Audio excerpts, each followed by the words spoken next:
इंसान के मरने के बाद जब उसे दफना दिया जाता है तो उसके एक दिन के बाद यानी 24 घंटों के बाद उस मुर्दे की आंतों में एक ऐसे कीड़ों का गिरोह जन्म लेता है। ऐसे कीड़ों का गिरोह अमल में आता है जो उस मुर्दे के पखाने के रास्ते से बाहर निकलता है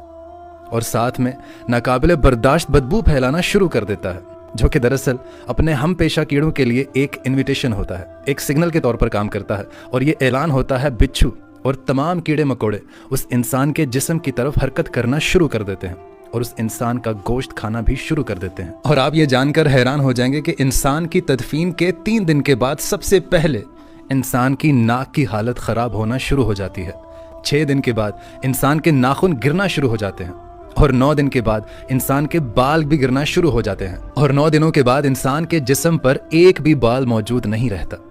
और साथ साथ इंसान का पेट भी फूलना शुरू कर देता है और 17 दिन के बाद पेट फट जाता है।